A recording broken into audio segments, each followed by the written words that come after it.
Hello dear students, जैसा कि आपको अवगत है, एक बार दोबारा आपको ऑनलाइन कक्षाओं का पढ़ने का अवसर पुनः प्राप्त हो गया। सबसे पहले हम आपके इस नए सत्र में तहे दिल से स्वागत करते हैं। आपको इस चीज़ के लिए बधाई कि आपने कक्षा 11 की कक्षा को बेहतर तरीके से उत्तीर्ण करके कक्षा 12 में पहुंचे हैं। अब कक्षा 12 की पढ़ाई को हम शुरू करते हैं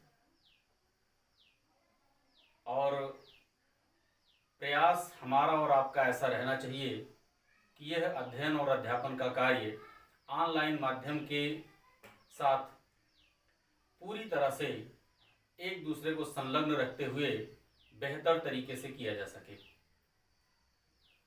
यद्यपि आप अपने भविष्य के लिए काफ़ी उत्साहित रहते हैं और हमारा भी यह प्रयास है कि आप अपने इस अध्ययन के कार्य को पुनः शुरू करें और बेहतर तरीके से अपनी स्थिति को दिखाएं। तो स्टूडेंट्स, आज हम आपके लिए जिस चैप्टर की शुरुआत करने चल रहे हैं उसका नाम है साझेदारी, पार्टनरशिप। ये चैप्टर पढ़ने के लिए आपको 3-4 खंडों में पूरे चैप्टर की स्टडी करनी है, जिसमें साझेदारी क्या होती है, साझेदारी की क्या विशेषताएं हैं, साझेदारी मूल रूप से कैसे संचालित की जाती है, साझेदार क्या होते हैं, फिर व्यवसाय चल रहा होता है तो उसके लिए अकाउंटिंग एक्टिविटीज़ हम कैसे करते हैं, कोई साझेदार अवकाश ग्रहण कर लेता है या उस साझेदार की मृत्यु हो जाती है और साझेदारी फर्म से वो चला जाता है, उसके हिसाब किताब को कैसे मेंटेन किया जाता है, उसकी जगह पे किसी नए साझेदार का प्रवेश होता है तो प्रवेश होने वाले साझेदार किस तरह से अपने आप को आश्वस्त रख पाते हैं और आश्वस्त होने के बाद ही व्यवसाय में शामिल होना चाहते हैं तो उस दौरान कौन सी अकाउंटिंग एक्टिविटीज़ की जाएगी, या कोई भी साझेदारी समय पूरा होने के कारण या और किसी आवश्यकता के कारण अगर विघटित हो रही है अर्थात समाप्त हो रही है तो वैसी स्थिति में हम कौन सी अकाउंटिंग एक्टिविटीज़ करेंगे। इन सारी चीज़ों का अध्ययन हम इस साझेदारी चैप्टर के अंतर्गत देखेंगे। तो आज के सेगमेंट में सबसे पहले तो आपको यह जानने की आवश्यकता है कि साझेदारी वास्तव में होती क्या है, अर्थात साझेदारी का क्या आशय है। ठीक है, तो देखें, बिल्कुल सिंपल सी बात है।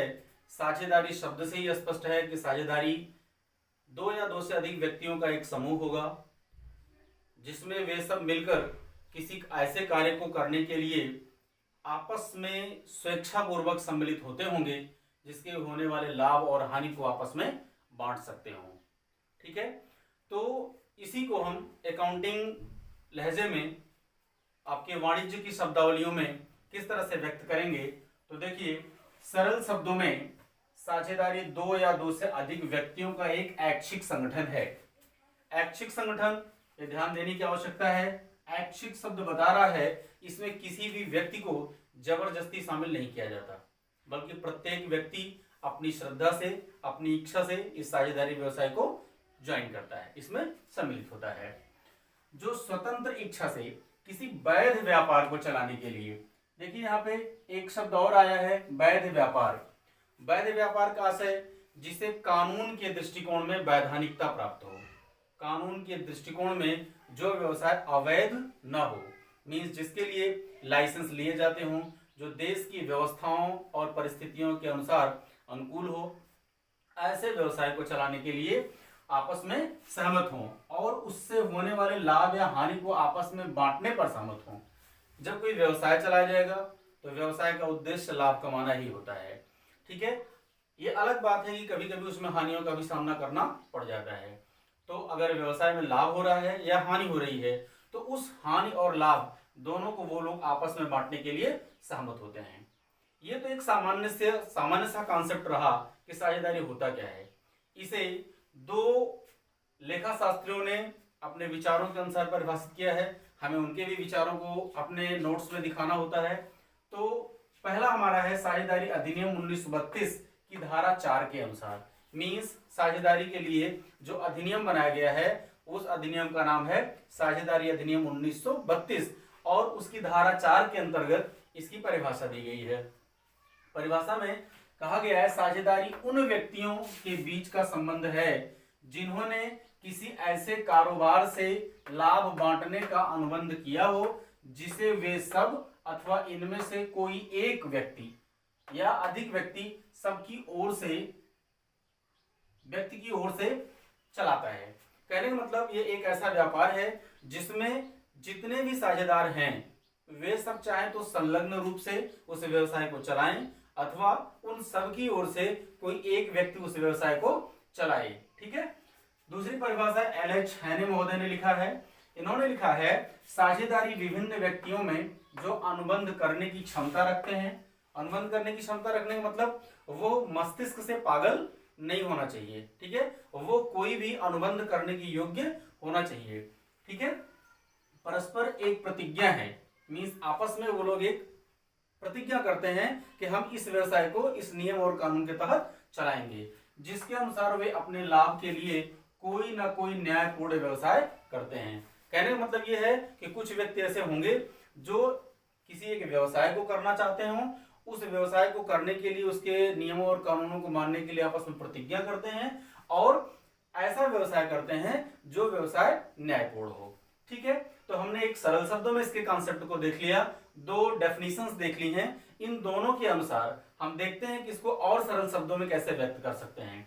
तो अतः उपर्युक्त परिभाषाओं के आधार पर हम स्पष्ट रूप से कह सकते हैं कि साझेदारी दो या दो से अधिक व्यक्तियों के मध्य आपसी समझौता है। मीन्स दो व्यक्ति हों या दो से अधिक व्यक्ति हों। अधिक व्यक्ति कितने होंगे उसकी चर्चा हम आपसे आगे करेंगे।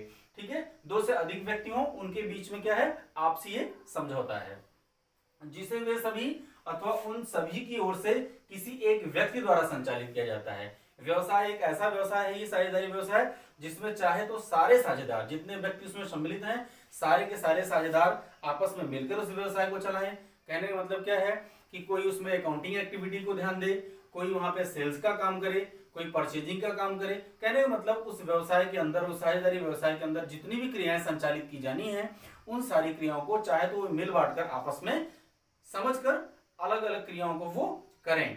ठीक है। और नहीं तो अगर व्यवसाय का जो रूप है वो थोड़ा अगर छोटा है तो चाहे तो उन सबकी ओर से कोई एक व्यक्ति भी उस संपूर्ण व्यवसाय को संचालित कर सकता है। दोनों व्यवस्थाएं हैं। ऐसा समझौता करने वाले व्यक्ति को व्यक्तिगत रूप से साझेदार, ठीक है, ये शब्द है व्यक्तिगत रूप से साझेदार। कहने का मतलब जो व्यक्ति इस व्यवसाय में आना चाहते हैं, स्वैच्छिक तरीके से इस व्यवसाय को ज्वाइन करना चाहते हैं, अगर उन व्यक्तियों को अलग अलग व्यक्तिगत रूप से देखा जाए तो उनको साझेदार कहा जाएगा। इस व्यवसाय में अगर 4 लोग हैं तो 4 साझेदार हैं, 5 लोग हैं तो 5 साझेदार हैं। लेकिन उन सारे साझेदारों को अगर सामूहिक रूप से अगर हम कहेंगे तो क्या बोलेंगे, फर्म। ठीक है। साझेदारों को सम्मिलित रूप से क्या कहा जाएगा, फर्म कहा जाएगा। इस फर्म का एक नाम होता है। ठीक है। जैसे 2 या 2-4 लोग मिलके किसी व्यवसाय को करते हैं, सपोज दैट कोई पिता है और उसने अपने 4 भाई बेटों को ले लिया है व्यवसाय करने के लिए साझेदार के रूप में, तो राम एंड ब्रदर्स के नाम से एक फर्म बन जाएगी। तो कहने का मतलब यह है इंडिविजुअली व्यक्तिगत रूप से उनको अलग अलग साझेदार कहा जाता है, और जबकि उन्हें जब सम्मिलित रूप से बोला जाता है तो उसे क्या बोला जाता है, फर्म बोला जाता है। ठीक है। ये तो रही साझेदारी का आशय। ठीक है। इसका नेक्स्ट पोर्शन हम पढ़ेंगे साझेदारी की विशेषताएं। ठीक है। कौन सी ऐसी स्पेशलिटीज हैं, कौन सी ऐसी बातें हैं जो साझेदारी व्यवसाय को अन्य व्यवसाय से अलग करती है। ठीक है। इसके पहले कक्षा 11 में आपने पढ़ा था एकाकी व्यवसाय। एकाकी व्यवसाय में आपने देखा था कि एक ही व्यक्ति उस व्यवसाय को चलाने वाला होता है, वही उस व्यवसाय का मालिक होता है। ठीक है। उस व्यवसाय से होने वाले लाभों और हानियों को वहन करने वाला व्यक्ति होता है। ठीक है। तो उस व्यवसाय में कुछ कमियां आई। कमियां जैसे आई, एक व्यक्ति की काम करने की कुछ क्षमताएं हैं। ठीक है। वो व्यक्ति अपनी क्षमता से अधिक काम नहीं कर सकता, जबकि व्यवसाय को और अधिक काम करने वाले हैंड्स की आवश्यकता है। पहली दिक्कत हुई एकाकी व्यवसाय में। दूसरी, व्यवसाय में और पूंजी की आवश्यकता है, जबकि उस व्यक्ति की पूंजी लगाने की एक क्षमता है, उस क्षमता के बाद वो व्यक्ति पूंजी नहीं लगा सकता। तो इन दोनों कमियों को दूर करने के लिए साझेदारी व्यवसाय का जन्म हुआ था। ठीक है, जिसमें दो या दो से अधिक व्यक्ति हो गए तो काम करने वाले लोगों की संख्या भी बढ़ गई और दो या दो से अधिक व्यक्ति मिलकर पूंजी की बड़ी मात्रा लगा सकते हैं। ठीक है, तो कुछ बातें नहीं जिनको लेकर साझेदारी व्यवसाय का जन्म हुआ। तो इन्हीं बातों के द्वारा हम देखते हैं कि इसकी कुछ विशेषताएं भी होती हैं और उन विशेषताओं पे हम एक एक करके अध्ययन करते हैं। इसे अपने नोट्स में आपको लिखना है, मैं समझा रहा हूं लेकिन आपको इन बातों को अपने नोट्स में विशेषताओं को डिस्क्राइब करके लिखना है। जैसे पहली विशेषता है दो या दो से अधिक व्यक्तियों का होना, तो इसमें आप लिखेंगे साझेदारी व्यवसाय एक ऐसा व्यवसाय है जिसमें दो या दो से अधिक व्यक्ति स्वैच्छिक तरीके से सम्मिलित होते हैं। ठीक है, वे सम्मिलित होने के पीछे क्या है, एक लाभार्जन करना और उस लाभ को आपस में बांटना होता है। ठीक है, साझेदारों की अधिकतम संख्या, ये काफी इंपॉर्टेंट पॉइंट है, इस पॉइंट पे चर्चा करना अति आवश्यक है। यहां थोड़ा स्पेस बना लेते हैं।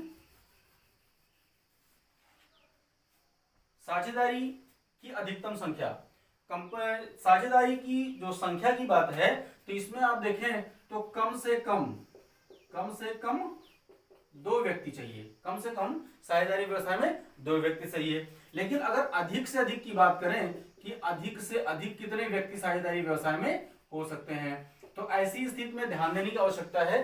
पहले थोड़ा एक विधान था जिसके अनुसार साझेदारी व्यवसाय को दो ग्रुप में बांटा गया था। एक ग्रुप था सामान्य व्यवसाय और दूसरा व्यवसाय था बैंकिंग व्यवसाय। ठीक है, तो सामान्य व्यवसाय में साझेदारों की अधिकतम संख्या 20 रखी गई थी, लेकिन बैंकिंग व्यवसाय में साझेदारों की अधिकतम संख्या 10 रखी गई थी। लेकिन आपको बता दें कि साझेदारी अधिनियम 1932 में साझेदारों की अधिकतम संख्या के बारे में कोई वर्णन नहीं है, बल्कि साझेदारी व्यवसाय के अधिकतम संख्या का वर्णन है कंपनी एक्ट 2013, मतलब कंपनी अधिनियम 2013 की धारा 464।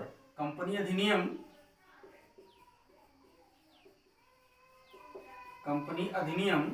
2013 की धारा 464 में साझेदारी व्यवसाय के अधिकतम सदस्यों के बारे में वर्णन किया गया है और वहां पे सदस्यों की अधिकतम संख्या बताई गई है कितनी, 50। मींस कोई भी साझेदारी व्यवसाय, अब ये वाला सिस्टम समाप्त कर दिया गया है कि साझेदारी व्यवसाय सामान्य हो या बैंकिंग हो। अब क्या है, दोनों को ज्वाइंट रूप से कर दिया गया है कि साझेदारी व्यवसाय होना चाहिए, चाहे वो सामान्य काम करने वाली साझेदारी हो चाहे वो बैंकिंग कार्य करने वाली साझेदारी हो, उसमें सदस्यों की संख्या अधिकतम कितनी हो सकती है, 50। ठीक है, तो हम कह सकते हैं कि किसी भी साझेदारी व्यवसाय में सदस्यों की कम से कम संख्या कितनी है, 2, और अधिक से अधिक संख्या कितनी होती है, 50। दोनों ही स्थितियों में अगर साझेदारों की संख्या 2 से कम हो गई या 50 से अधिक हो गई तो दोनों ही स्थितियों में साझेदारी क्या हो जाएगी, अवैध हो जाएगी। ठीक है, तो यहाँ पे क्लियर हुआ कि साझेदारों की अधिकतम संख्या कितनी हो सकती है, 50। किसके अकॉर्डिंग, कंपनी अधिनियम 2013 की धारा 464 के अनुसार।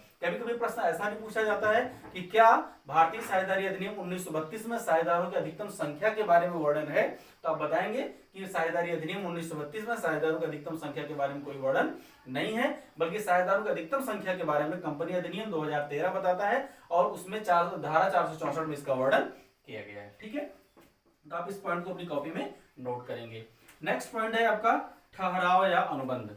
अनुबंध का मतलब होता है समझौता और ठहराव भी बताता है समझौता। ठहराव या अनुबंध, इसका मतलब क्या है कि साझेदारों के बीच में आपस में कोई एक समझौता हो। समझौता क्या होगा, समझौता ये होगा कि कौन सा साझेदार कितनी पूंजी लगाएगा, कौन सी साझेदार कितनी पूंजी लगाता है, किस साझेदार को पूंजी में कितना हिस्सा मिलेगा, कोई भी काम करने वाला साझेदार है तो उसको वेतन मिलेगा कि नहीं मिलेगा, कमीशन मिलेगा कि नहीं मिलेगा, अगर कोई साझेदार साझेदारी व्यवसाय में ऋण देता है तो उस ऋण पर उसे कितने % की दर से ब्याज मिलेगा। इन सारी बातों का इसमें क्या होता है, अनुबंध होता है, समझौता होता है, जिसको आगे हम साझेदारी संलेख के रूप में देखेंगे।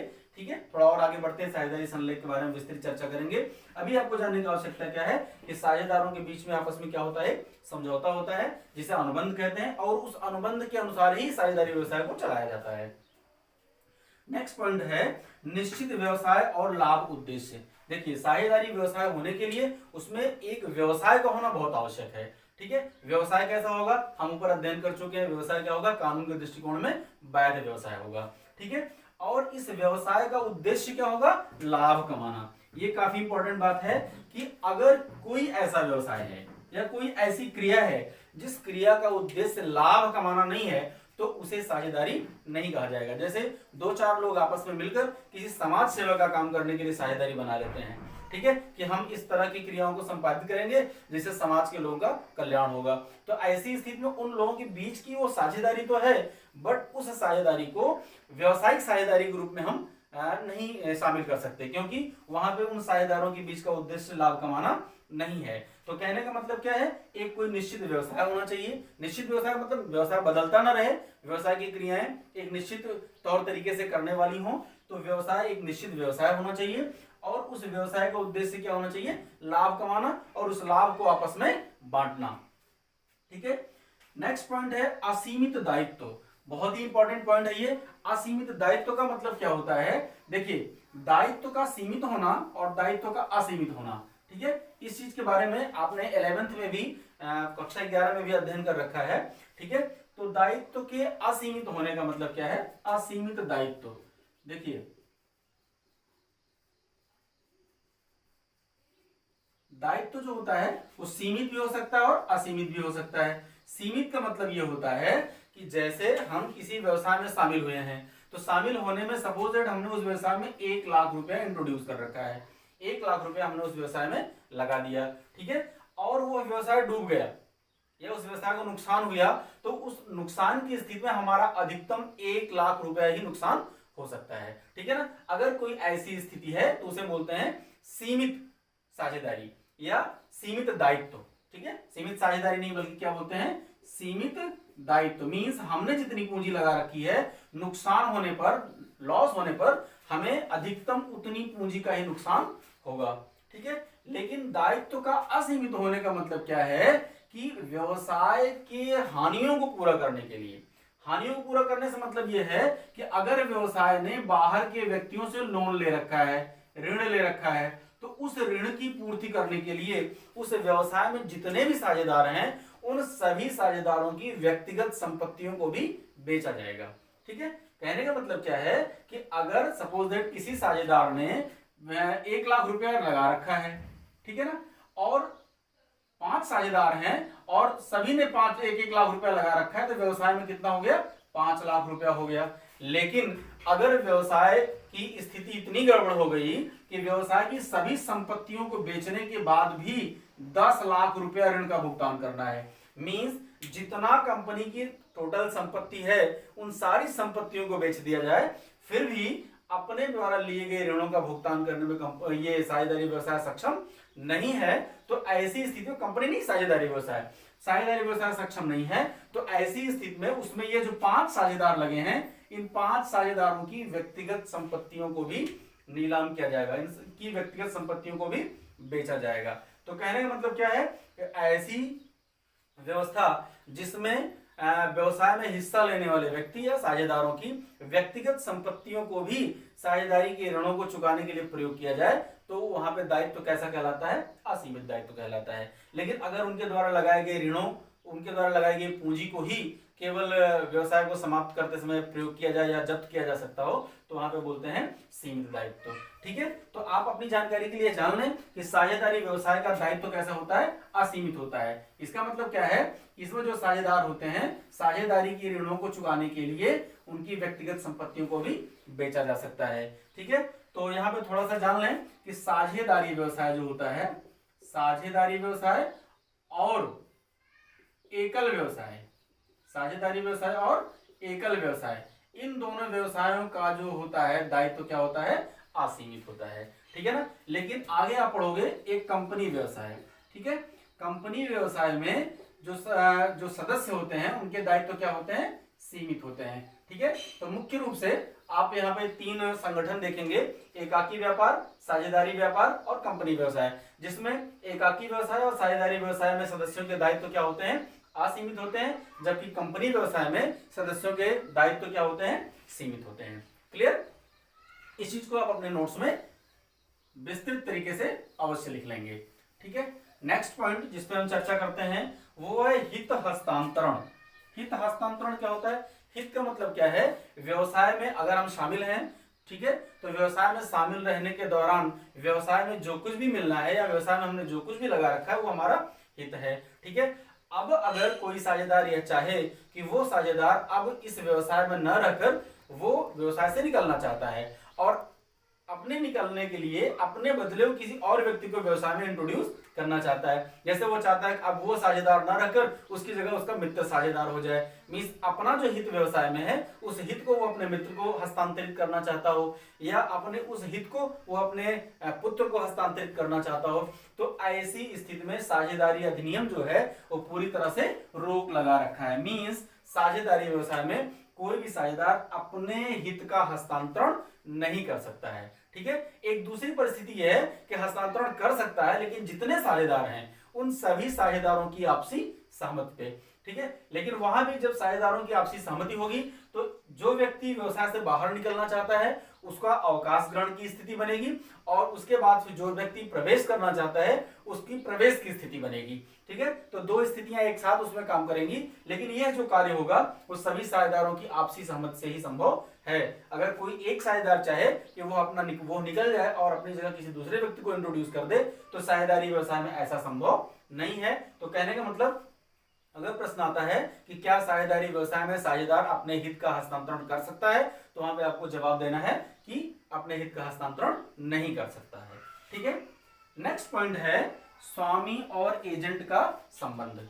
साझेदारी व्यवसाय एक ऐसा व्यवसाय है जिसमें एक ही व्यक्ति क्या, जो व्यक्ति साझेदार है उसमें, ठीक है, साझेदार और एजेंट ये दोनों का कार्य करता है। ठीक है, कभी वो साझेदार रहता है और कभी वो एजेंट रहता है। ठीक है ना, कैसे, ऐसा कैसे है कि चूंकि हमने अभी थोड़ी देर पहले आपको बताया था कि साझेदारी व्यवसाय को सम्मिलित रूप से क्या बोलते हैं, फर्म बोलते हैं। तो जब सारे साझेदार आपस में मिल गए तो क्या हो गया, फर्म हो गया, और उस फर्म के लिए काम करने वाले व्यक्ति क्या कहलाते हैं, साझेदार कहलाते हैं। तो अगर साझेदार कोई कार्य करते हैं तो उससे फर्म क्या होती है, प्रभावित होती है, या फर्म सम्मिलित रूप से कोई कार्य अगर कर रही है तो उसके लिए प्रत्येक साझेदार क्या होगा, प्रभावित होगा उससे।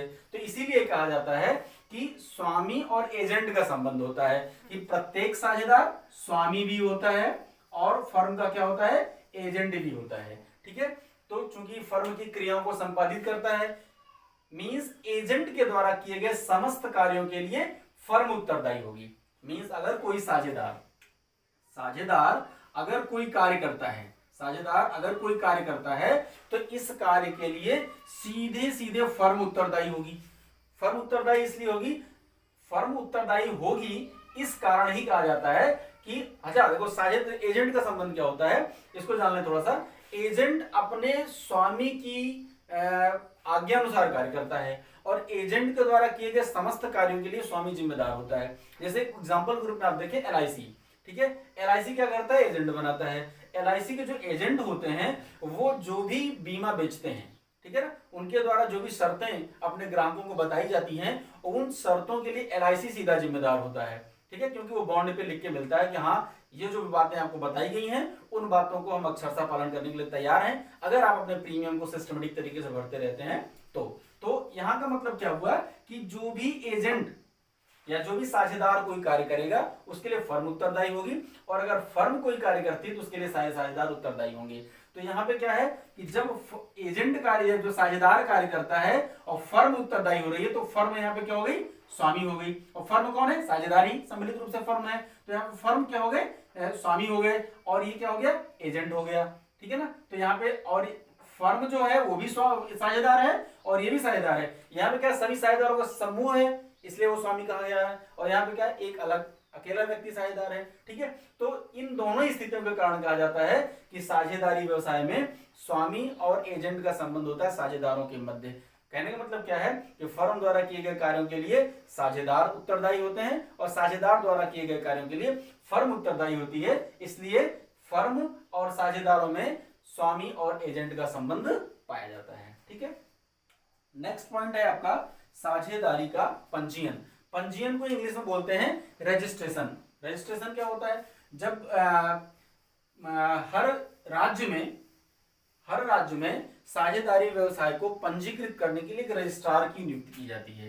एक रजिस्ट्रार होता है और रजिस्ट्रार के पास एक रजिस्टर होता है। क्या होता है, रजिस्टर होता है जिसमें साझेदारी जो फर्में होती हैं उन फर्मों का क्या किया जाता है, पंजीयन किया जाता है। फर्मों का क्या करते हैं, पंजीयन करते हैं। इसके लिए क्या है कि जो साझेदारी फर्म है वो साझेदारी का रजिस्ट्रेशन कराने के लिए, पंजीयन कराने के लिए रजिस्ट्रार के पास आवेदन करता है। फिर ये रजिस्ट्रार क्या करता है, उसे अपने रजिस्टर में उस फर्म के नाम को लिख लेता है। उसमें कुछ बातें होती हैं, उस नाम से कोई दूसरी फर्म नहीं होनी चाहिए। कुछ शब्द हैं जैसे किंग है, एम्परर है, क्वीन है, ठीक है, इन सारे शब्दों का उसमें प्रयोग नहीं होना चाहिए, ठीक है। कुछ शर्तें हैं जिन शर्तों को जब वो रजिस्ट्रार देखकर संतुष्ट हो जाता है तो उसे क्या करता है, एक सर्टिफिकेट प्रदान करता है और उस फर्म का नाम अपने रजिस्टर में लिख लेता है, ठीक है। एक तो बात ये रही पंजीयन क्या होता है। दूसरी बात ये है कि साझेदारी का पंजीयन कराना क्या अनिवार्य है, ठीक है। तो यहाँ पे देखने की बात यह है कि साझेदारी फर्म का पंजीयन कराना अनिवार्य नहीं है, बल्कि साझेदारी फर्म का पंजीयन कराना ऐच्छिक है, ठीक है। अगर साझेदारी फर्म पंजीयन करा लेती है तो उसके कुछ लाभ हैं जो साझेदारी फर्म को मिलेंगे। जैसे वो बाहरी व्यक्तियों के प्रति वाद प्रस्तुत कर सकती है, ठीक है। बाहर का कोई व्यक्ति अगर उसके साथ कोई घपलेबाजी की व्यवस्था करता है या और कोई इस तरह का व्यवहार करता है जिससे साझेदारी का या साझेदारी फर्म का हित प्रभावित होता है, तो ऐसी स्थिति में वह उस व्यक्ति के खिलाफ मुकदमा दायर कर सकता है, ठीक है। तो कहने का मतलब क्या है, पंजीयन कराने का फायदा है। अगर साझेदारी फर्म पंजीयन कराती है तो उसका एक अलग बेनिफिट साझेदारी फर्म को मिलता है। लेकिन अगर साझेदारी फर्म पंजीयन नहीं कराती है, ठीक है, तो भी साझेदारी फर्म रह सकती है, ठीक है। मतलब साझेदारी फर्म का पंजीयन कराना क्या है, ऐच्छिक है, अनिवार्य नहीं है, ठीक है। नेक्स्ट पॉइंट है निर्णयन। साझेदारी व्यवसाय में जो भी निर्णय लिए जाते हैं वो निर्णय क्या है, सभी साझेदारों की आपसी सहमति के अनुसार ही लिए जा सकते हैं। कोई भी निर्णय एक साझेदार स्वेच्छा से नहीं ले सकता, बल्कि वही निर्णय मान्य होगा जिस निर्णय में सभी साझेदार सम्मिलित रूप से शामिल हों, आपस में उस निर्णय को मानने के लिए तैयार हों, वही निर्णय साझेदारी व्यवसाय में मान्य होगा, ठीक है। नेक्स्ट संचालन, इसके बारे में पहले ही चर्चा कर चुके हैं। साझेदारी व्यवसाय में जो भी क्रियाएं संपादित की जानी है उसे ही बोलते हैं व्यवसाय का संचालन। और संचालन कार्य चाहे तो सारे साझेदार मिलकर आपस में मिल बांट कर सकते हैं या उन सभी साझेदारों की ओर से नियुक्त कोई एक साझेदार उस फर्म का संचालन का कार्य कर सकता है, ठीक है। तो इस वीडियो में आपने अभी तक क्या देखा, साझेदारी का आशय और साझेदारी की विशेषताएं।